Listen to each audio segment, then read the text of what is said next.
Hey, welcome back to Daily Flash. I'm Mitch English along with Andrea Jackson. Hide your kids, hide your wife, hide your bank accounts. Yep, bank scams. They're going high tech. Scam artists are using deep fakes, even AI, to steal from accounts. Here to tell us more is Francis Ablola.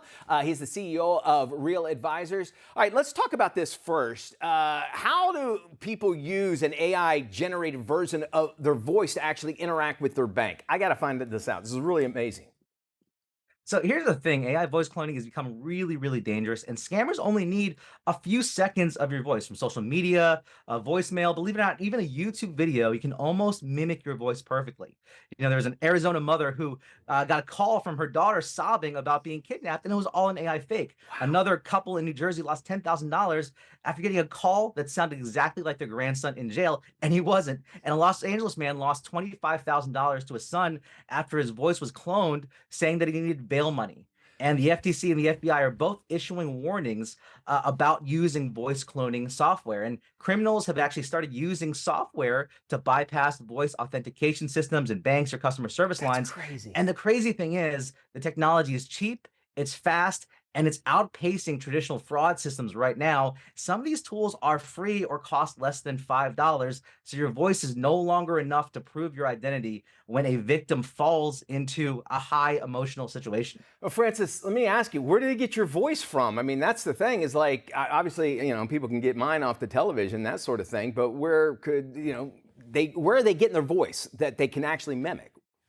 Well, that's exactly it. The television, YouTube, voicemails, all these recordings, you only need 30 seconds of information of voice to be able to copy it down. It used to take maybe 2 years ago, 30 minutes or 2 hours. But with a 10-second, a 15-second clip, you can upload it to a website and immediately have a voice clone ready for you in Wow. 5 minutes time.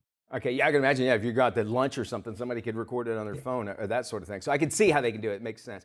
What about now? Should we start speaking in code to verify our identities? What are some of those things that we should start doing now to prevent these sort of things? Well, you think of spy movies, right? And use the passcode when you meet that stranger in the Yeah. alleyway for the pass off. And you know what? That's not far from reality right now. Because if you rely on voice alone, you are vulnerable. And so using prearranged keywords or safe words, it's a smart thing, especially when something like money is involved or an emergency or a situation you're just not sure. So having a habit of using family safe words is important.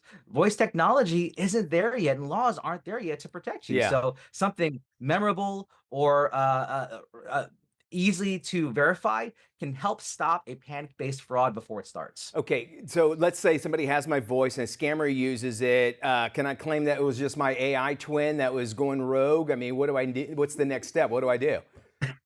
So, unfortunately, right now, the laws haven't caught up with AI technology, and so we're still operating under the traditional ID system. So it's really up to you to prove that you are a victim and not committing that fraud. And so proving it gets tricky, right?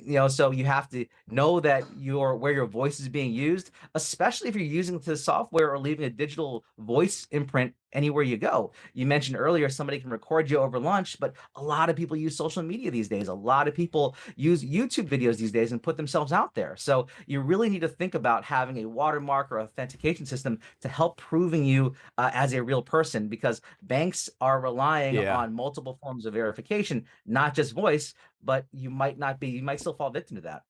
Makes a whole lot of sense, Francis. Great stuff. We're going to have this and so much more on our website. You can check out Business Insider for more. It's a great article. You need to find this out because this is the future.